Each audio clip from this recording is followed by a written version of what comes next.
Hello friends, एक बार फिर स्वागत है आपका मेरे यूट्यूब चैनल जूलॉजी क्लासेज में। आज हम पढ़ने जा रहे हैं सुपर क्लास स्पाइसीज की एक महत्वपूर्ण क्लास ऑस्टिक्टीज। ऑस्टिक्टीज शब्द को अगर डिवाइड करें तो ये दो शब्दों में बढ़ता है।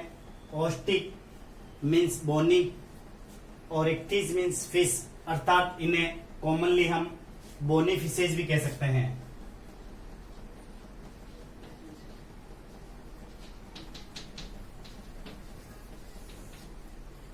क्योंकि इनका एंडोस्केलेटन या अंतकंकाल अस्थियों का बना होता है, अतः इन्हें बोनी फिशेज या ऑस्टिक्टीज हम कहते हैं।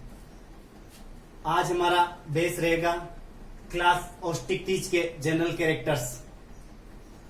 सबसे पहले बात करें इनमें पाई जाने वाली स्पीसीज की, तो ऑस्टिक्टीज क्लास के अंतर्गत 25,000 जीवित जातियां देखने को मिलती है।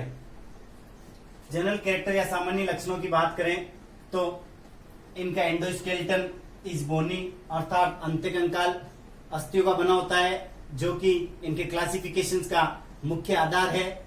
एक्चुअल में बोनी फिशेज नाम इसलिए रखा गया था क्योंकि इनमें पाए जाने वाला अंतकंकाल अस्थियों का होता है। नोटोकॉर्ड की बात करें तो notochord has been completely replaced by vertebra, अर्थात इनमें पृष्ठरज्जु पूर्णतया कशेरुकाओं में रूपांतरित हो जाती है। इससे पहले वाले वीडियो में मैंने आपको पढ़ाया था कि कार्टिलेजस फिशेज में नोटोकॉर्ड जंतुओं के जीवन पर्यंत बनी रहती है, वहां कशेरुकाएं देखने को नहीं मिलती। लेकिन ऑस्टिक्टीज क्लास में नोटोकॉर्ड पूर्ण रूप से वर्टिब्रा में डिवाइड हो जाती है, अर्थात वर्टिब्रा में रूपांतरित हो जाती है या कशेरुकाओं में रूपांतरित हो जाती है। माउथ इज टर्मिनल, मुख वही वेंट्रल सरफेस पे होता है जैसे पाइसीज का जनरल कैरेक्टर्स है कि इनमें मुख अधर सतह पे उपस्थित होता है। मुख अधर सतह पे होने के साथ साथ इनमें क्लास ऑस्टिक्टीज में अंतस्थ या टर्मिनल होता है। इसके अलावा कभी कभी ये उप अंतस्थ भी पाया जाता है या सब टर्मिनल भी देखने को मिलता है। बात करते हैं अन्य कैरेक्टर्स की, तो इनमें exoskeleton is made up with 3 types of scales. इनका बाह्य कंकाल 3 विशेष प्रकार के सल्कों का बना होता है, जिनमें गेनोइड, साइक्लोइड और टीनोइड सल्क प्रमुख है। अर्थात हमने कार्टिलेजस फिशेज या कॉन्ड्रिक्टीज क्लास में देखा था कि इनका एक्सोस्केलेटन कार्टिलेजस का बना होता था, साथ में एक्सोस्केलेटन में जो डर्मल स्केल्स पाए जाते थे वो प्लेकोइड स्केल्स थे। लेकिन यहाँ क्लास ऑस्टिक्टीज में जो डर्मल स्केल्स पाए जाते हैं बॉडी पर वो सामान्यतः गेनोइड, साइक्लोइड या टीनोइड प्रकार के होते हैं। इनके अलावा कुछ फिशेज में ये स्केल्स एब्सेंट भी हो सकते हैं, अर्थात जरूरी नहीं है कि ये सभी ऑस्टिक्टीज क्लास के एनिमल्स में ये स्केल्स आपको देखने को मिले।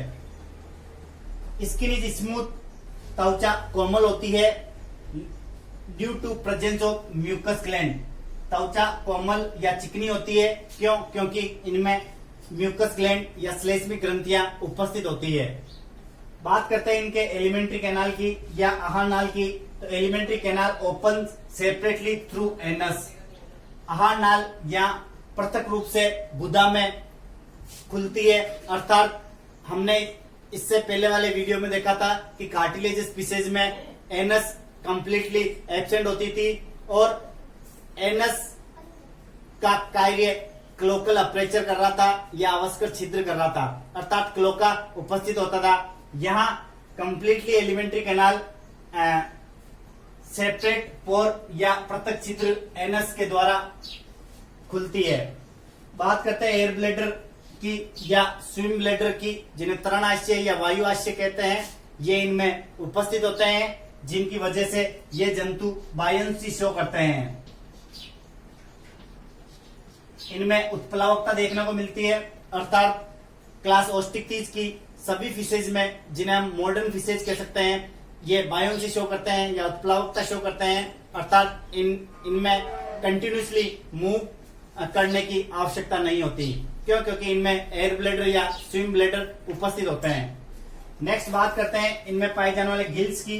तो इनमें 4 जोड़ी गिल्स पाए जाते हैं जो कि प्राच्छद के द्वारा ढके रहते हैं। ओपर्कुलम एक विशेष प्रकार की संरचना है जो गिल को आवृत करके रखती है, अर्थात गिल को ढकने का कार्य करती है और गिलों पर एक आवरण रूपी संरचना के रूप में उपस्थित होती है।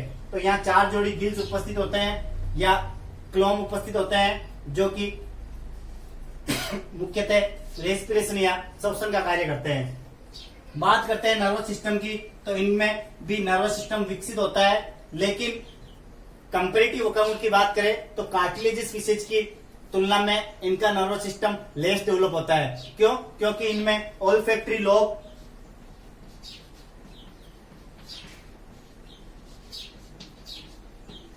और सेरिबेलम, जिसे अनुमस्तिष्क कहते हैं, ये स्मॉल होते हैं, अर्थात इनकी साइज कार्टिलेजियस फिशेज की अपेक्षा छोटी होती है। बात करते हैं इनमें सर्कुलेशन सिस्टम की। तो सर्कुलेशन सिस्टम वेल डेवलप्ड होता है, अर्थात परिसंचरण तंत्र विकसित प्रकार का होता है, और हृदय इनमें अधरीय होता है, अर्थात वेंट्रल सरफेस पे इनमें हृदय होता है जो कि द्विकक्षीय होता है। सभी फिशेज का जनरल कैरेक्टर्स है कि इनमें द्विकक्षीय हृदय उपस्थित होता है, जिनमें एक ओरिकल और एक वेंट्रिकल होता है, अर्थात एक आलिन और एक नीले होता है। इनके अलावा इनमें 2 एडिशनल चेंबर भी देखने को मिलते हैं, जैसे कार्टिलेजियस फिशेज में उपस्थित है वैसे इनमें साइनस विनोसस और कोनस आर्टियोसस, जिसे सामान्यतः सिराकोटर और धमनी शंकु कहते हैं, ये भी इनमें अतिरिक्त कक्षों के रूप में उपस्थित होते हैं। साइनस विनोसस रक्त को संग्रहित करने के लिए बना हुआ एक अस्थायी कक्ष है, जबकि धमनी शंकु नीले से जो ब्लड फ्लो होता है वो धमनी शंकु से होता हुआ जाता है।